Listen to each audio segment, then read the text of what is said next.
اس کو ہی میرے کا نام بولیں گے محمد صلی اللہ علیہ وسلم بولنا بھی ہے تو اس کو دوسرے کا جاؤ کہیں کو بولیں گے من گھڑت حدیث, جھوٹی حدیث, ایسی کوئی حدیث نہیں ہے.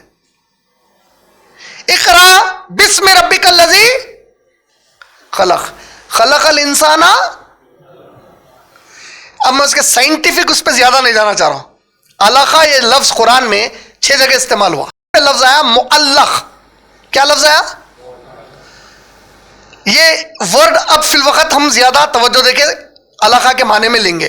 ایک سائنٹیفک پارٹ کیا ہے اس کا تھوڑا سا ذکر کر دیتا ہوں خالی, وہ اہمیت کا ہے اگرچہ کہ like a clinging culvert. Clinging چپکا ہوا, کلوٹ آف بلڈ دکھنے میں کلوٹ کے اتنا. اس کے اوپر سائنٹیفک کافی ریسرچ ہے. ڈاکٹر کیت مور کینیڈین نیشنل ٹورانٹو یونیورسٹی کے ڈین ہیں, ایمبریولوجی حیاتیات کے ماہر ہیں.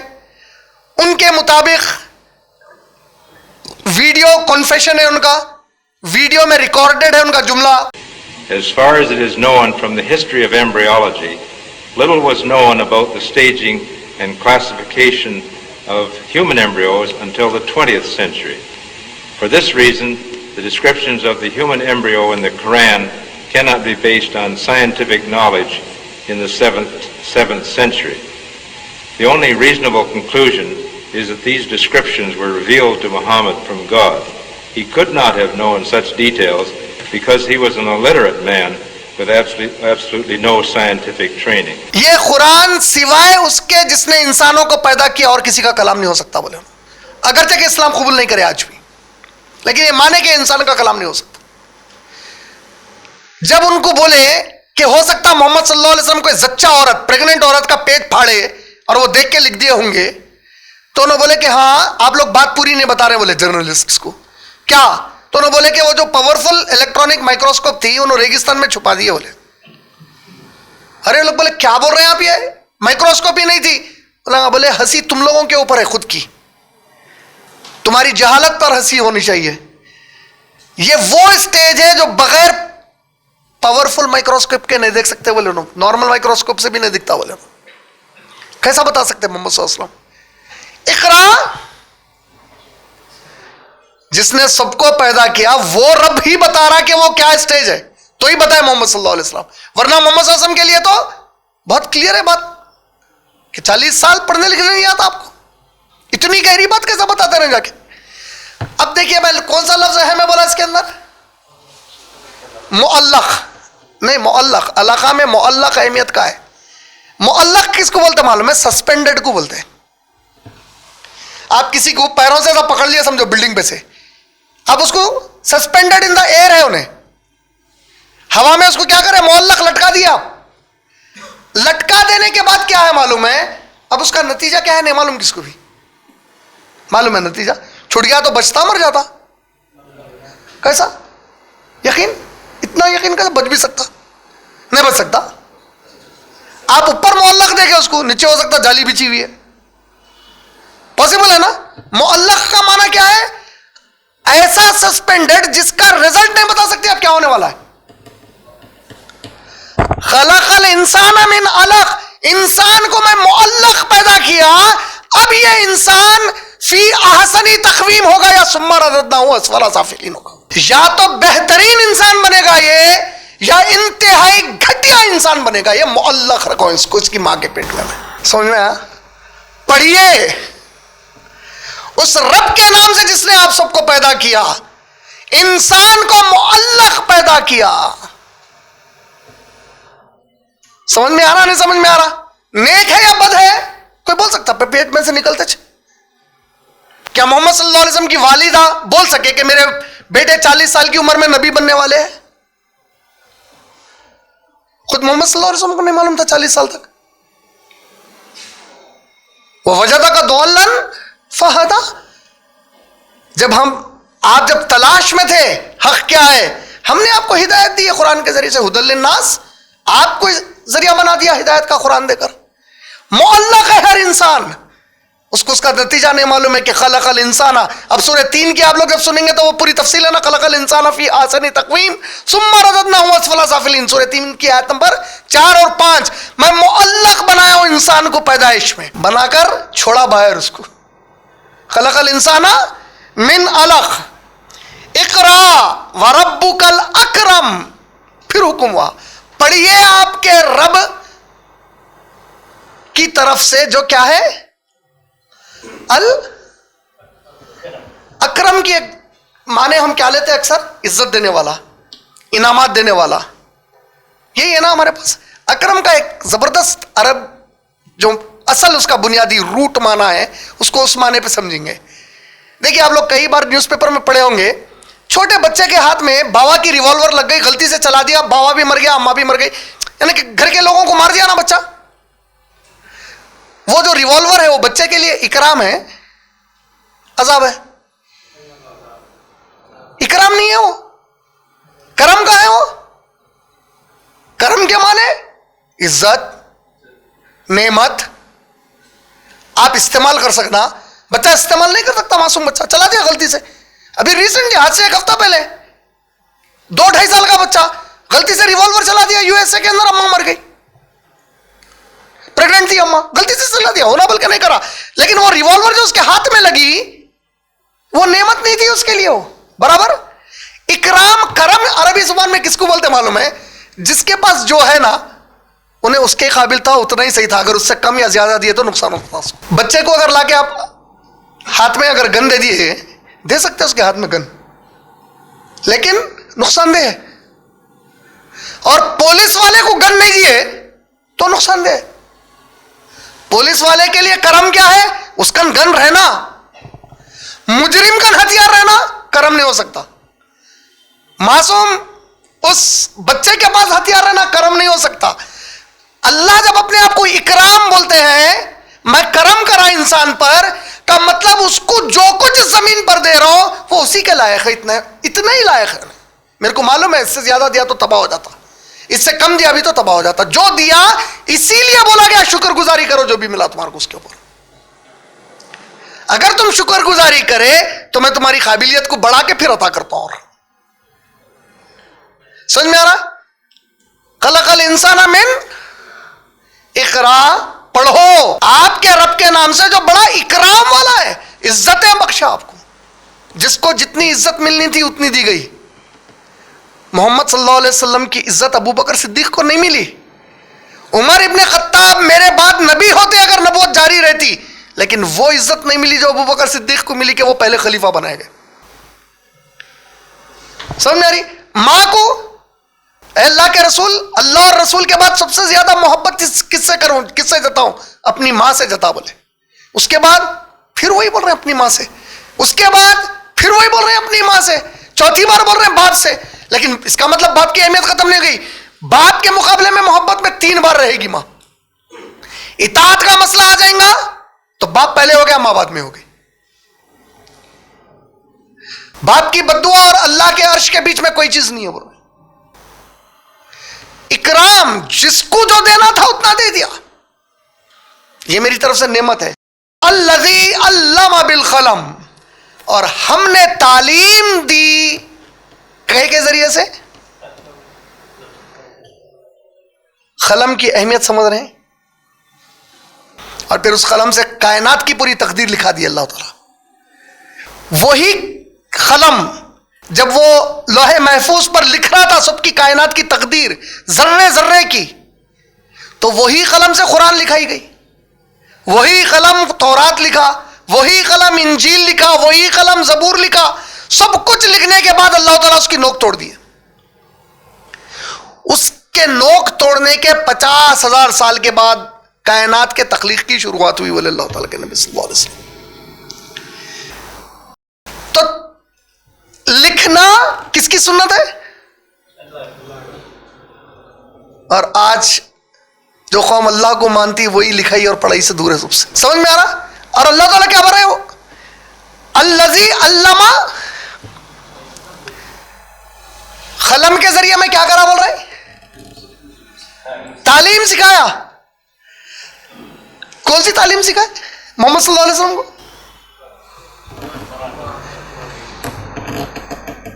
اچھا کتنی پیاری بات بتائے معلوم علماء ہمارے، قرآن کی تعلیم سکھانا اللہ کی سنت ہے بولے، قرآن کی تعلیم سیکھنا رسول کی سنت ہے بولے.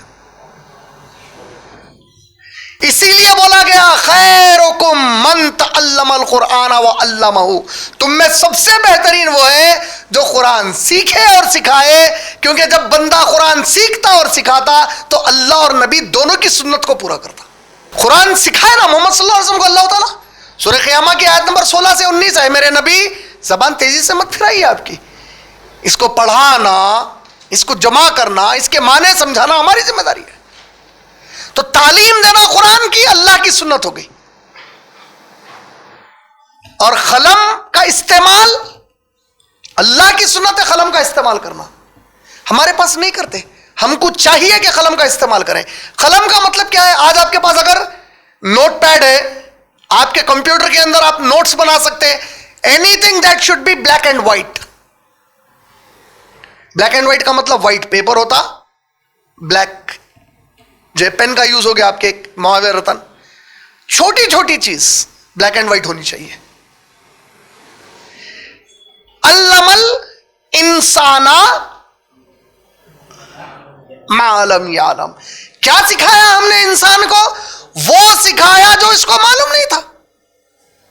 معلوم تھا ہم کو ہم کہاں سے پیدا ہوئے، معلوم تھا آدم علیہ السلام کون ہے، معلوم تھا جب آدم علیہ السلام پیدا ہوئے تو فرشتوں کو جھکا دیا اللہ تعالیٰ ان کے سامنے.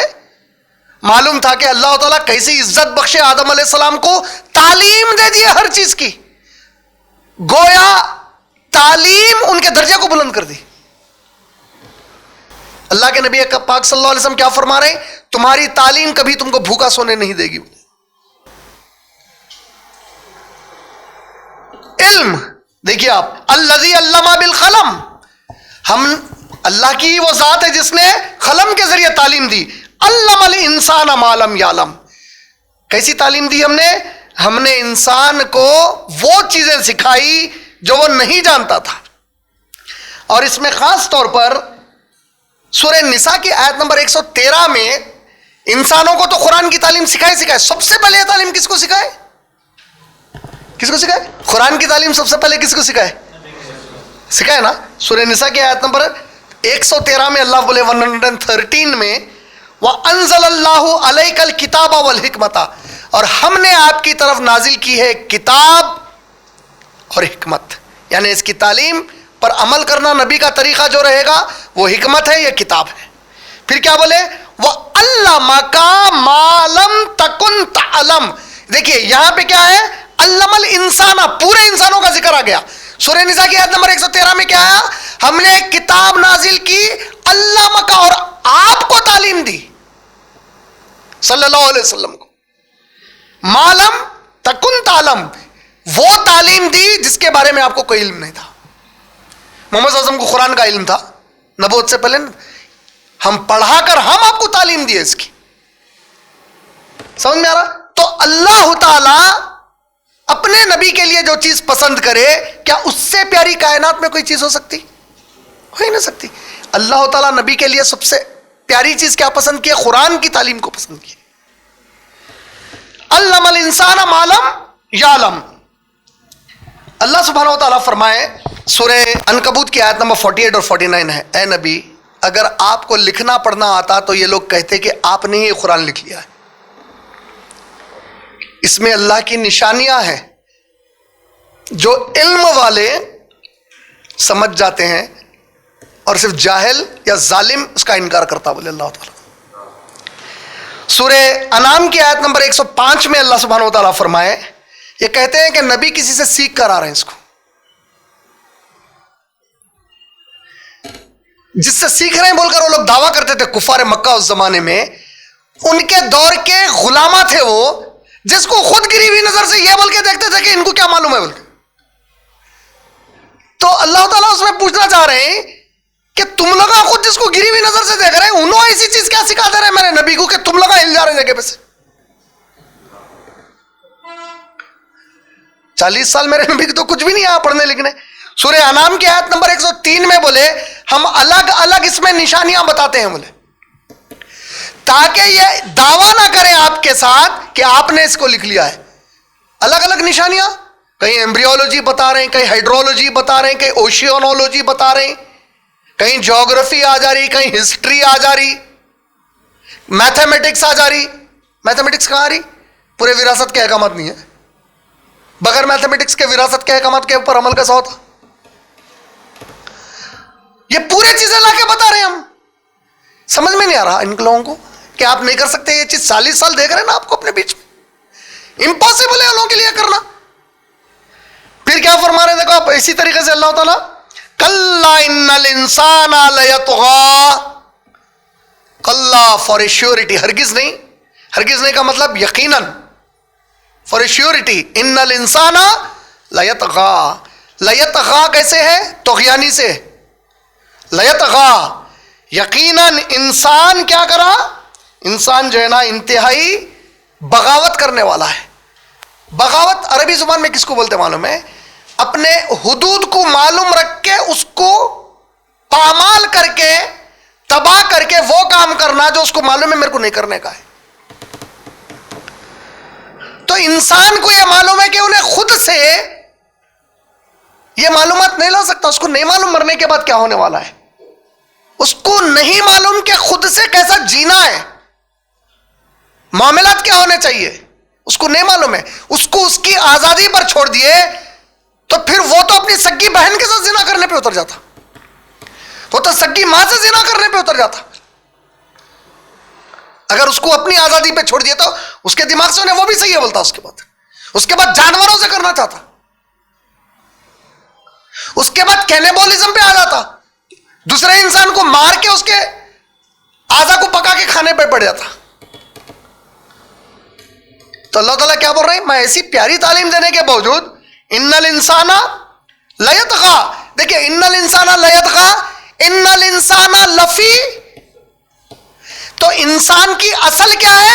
اپنے آپ کو تباہ کر لینا ہے. انسان کی اصل کیا ہے؟ باغی ہے انہیں اپنے مزاج میں. بغاوت ایک ہے کہ کھل کے مقابلے کی بغاوت کرنا، ایک ہے معلوم رکھتے ہوئے بھی کر دینا. اور یہی غلطی تو آدم علیہ السلام سے ہو گئی تھی اس وقت کہ بھائی جہاں چاہو جاؤ، بس اس جھاڑ کے پاس میرے بچ جاؤ. بغاوت ہو گئی. مگر ان سے معلوم تھا، ان کو حد معلوم تھی ان کی کہ یہ چیز نہیں کرنی ہے، میرے کو پھر بھی کر دیا. لیطغی اللہ استغنا.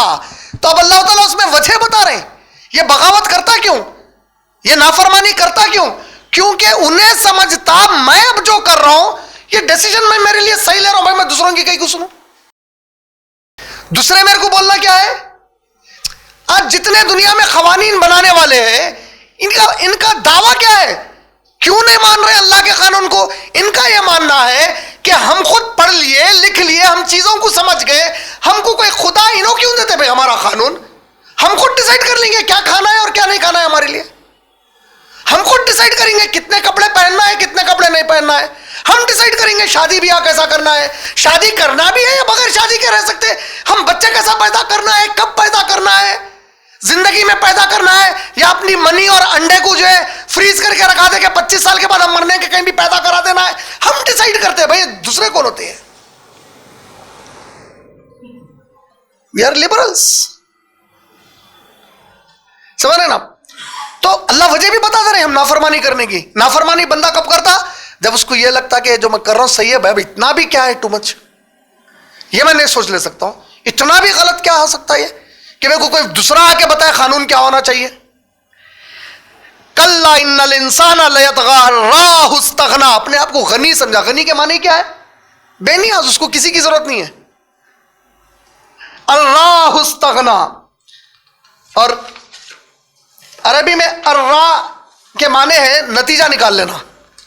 وہ اس نے نتیجہ خود کے لیے نکال لیا کہ میں غنی ہوں، مجھے کسی کی ضرورت نہیں ہے. الراہ استغنا. ان الی ربک الرجعی.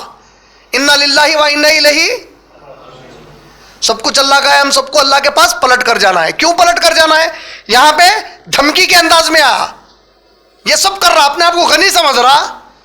یاد رکھ میرے ہی پاس پلٹ کے آنا ہے تجھے. کیوں پلٹ کر آنا ہے؟ وہ آل عمران کی آیت نمبر 185. کل نفس، ہر نفس کو موت کا مزہ چکنا ہے اور اس دن ہم اس کو بتا دیں گے کہ وہ کیا کما کر آیا ہے. جو اس دن آگ سے بچا لیا گیا وہی کامیاب ہو گیا. ان الی ربک الرجعی. آئے گا تو وہ ہمارے پاس یقیناً پلٹ کر، تب اس کو بتا دیں گے وہ کتنا خود سے غنی تھا اور کتنی اس کو ہمارے تعلیم کی ضرورت تھی. جب اس دن وہ افسوس پہ آئے گا کہ کاش مجھے تھوڑا اور وقت دے دیا جائے, بولیں گے کہ نہیں ملنے والا ہے. اچھا, یہ انا الی ربک الرجعی آ گیا. یہ جو چھٹی آیت سے شروع ہوا کلا ان الانسان لیطغی, یہاں سے لے کر آیت نمبر 14 تک خاص طور پر یہ ذکر آ رہا ابو جہل کے لیے. سب سے بڑا اوپوننٹ کون تھا محمد صلی اللہ علیہ وسلم کا؟ قرآن نازل کس پہ ہوئی؟ قرآن کی سب سے زیادہ اطاعت کرنے والے کون ہیں؟ اللہ کی سب سے صحیح پہچان رکھنے والے کون ہیں؟ سب سے بہترین اطاعت کرنے والے اور عبادت کرنے والے کون ہیں؟ قرآن کے سب سے بہترین تعلیم دینے والے زمین والوں کو کون ہے؟ اب اس کا اپوزیشن آ رہا پورا. ایک طرف میرے نبی جو اطاعت میں اترے ہوئے, عبادت میں اترے ہوئے, جھک کے میرے احکامات کے سامنے سیکھنے پہ اتر گئے, زندگی لگا دے رہے ہیں, راتوں میں کھڑے ہو جا رہے ہیں, رو رہے ہیں, ہچکیوں پہ آ جا رہے ہیں, پیر سجا لے رہے ہیں, جبکہ معصوم ہے, کوئی گناہ ہو رہا ہی نہیں ان سے. لیکن یہ کیفیت میں ہے میری پہچان کے وجہ سے, میرے ڈر سے, میرے خوف سے, میری محبت میں یہ عالم ہے عبادت کا, بندگی کا, غلامی کا میرے. اور اس کے مقابلے میں معلق, دیکھو انہیں کیا چوز کرا. اچھا, نبی کریم صلی اللہ علیہ وسلم کے زمانے میں 3 دشمن, سیلیبریٹی دشمن تھے نبی صلی اللہ علیہ وسلم کے. سیلیبریٹی والے سمجھتے ہیں نا, بہت نامور رہتے لوگ. 3 تھے ویسے. ایک تھا ابو جہل برابر, ابو لہب, تیسرا ولید بن مغیرہ. ولید بن مغیرہ خالد بن ولید کے باوا, ولید بن مغیرہ. یہ 3 سیلیبریٹی دشمن تھے محمد صلی اللہ علیہ وسلم کے. ولید بن مغیرہ کے تعلق سے بہت سارے مفسرین بتاتے کہ سورہ قلم کی آیت نمبر 10 سے لے کر 14 تک اور سورہ مدثر کی 10 سے لے کے 25 تک ان کے بارے میں یہ آیتیں نازل ہوئی. تکبر کرتا ہے, جھوٹ بولتا ہے, دل میں ایک بات کو جانتے ہوئے بھی کہ یہ حق ہے گھڑ کر لوگوں کے سامنے چھوٹی بات اس کے خلاف پھیلاتا ہے, لعنت ہے اس کے اوپر. اس کو تو ہم دیکھ لیں گے, پوری ایسی قسم کی آیتیں ہیں ولید بن مغیرہ کے لیے. اس کو اپنے اولاد پر تکبر ہے, اس کو مال پہ تکبر ہے. ہم مال اور اولاد دینے کے باوجود بھی اور زیادہ ہم سے مانگتا, جاننے کے باوجود بھی یہ حق ہے, پوروں کے بیچ میں آ کے آواز لگاتا کہ یہ جھوٹ ہے, محمد صلی اللہ علیہ وسلم خود سے گھڑ کے بول رہے ہیں. یہ ولید بن مغیرہ ہو گیا. تو نے ولید بن مغیرہ ایسے اوپوننٹ نہیں تھا مسلمانوں کا یا محمد صلی اللہ علیہ وسلم کا کہ مارم توڑی پر اتر جائے, قتل و غارت گیری پر اتر جائے. یہ کون تھا؟ نہیں, ولید بن مغیرہ وہ جو نہیں تھا یہ مزاج کا, بیچ ادھر, یعنی کہ کبھی آ رہا خیال کہ ہاں بھائی صحیح ہے قبول کر لینا, پھر نہیں میری شان ہے اپنی ہے, میں کیسا کروں قبول. دونوں کے بیچ میں چل رہا ہے. ابو سفیان رضی اللہ تعالیٰ عنہ تو بعد میں ایمان لائی لی. ابو جہل ایک انتہائی دنیاوی اعتبار سے بول رہا ہوں, مذہب نہیں, تھوڑا مذہب کو ہٹا لیے اگر, تو ایک انتہائی قابل شخصیت تھا, خیرات دینے میں بہت آگے تھا, بہادر تھا, نالج تھی اس کے بعد بہت زیادہ, بہت علم تھا اس کے پاس. پھر ساتھ میں اس کا نبی صلی اللہ علیہ وسلم کو رد کرتے وقت اس کا بولنا کیا تھا معلوم ہے؟ بہت مشہور واقعہ ہے, ابن اسحاق سیرت نبی صلی اللہ علیہ وسلم اس واقعے کو لے کے آئے. کیا واقعہ ہے؟ نبی کریم صلی اللہ علیہ وسلم جب اپنے گھر میں کبھی تلاوت کرتے تو آپ کے گھر کے 3 الگ کونوں سے 3 بڑے کافر آتے تھے قرات سننے کے لیے. ابو جہل ایک کونے سے آتا تھا, ابو سفیان رضی اللہ تعالیٰ عنہ ایک کونے سے آتے تھے, اور شریح ابن شریح ایک کونے سے آتا تھا.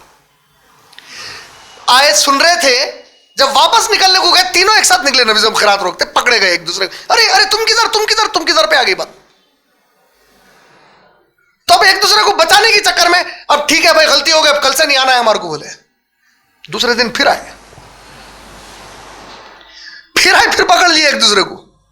تیسرے دن پھر آئے, پھر پکڑ لیے ایک دوسرے کو. اب بولے کہ نہیں یہ نہیں چل سکتا, ہم پوری ہماری قوم کو بول رہے ہیں قاضی بھائی ان کا کلام مت سنو, اگر ہماری قوم کا کوئی آدمی ہم کو پکڑ لیا تو کیا ہوگا؟ پھر بولے نہیں آج تو ہم وعدہ کریں گے کہ اب خطر نہیں آنا ہے ہمارے کو, بولے.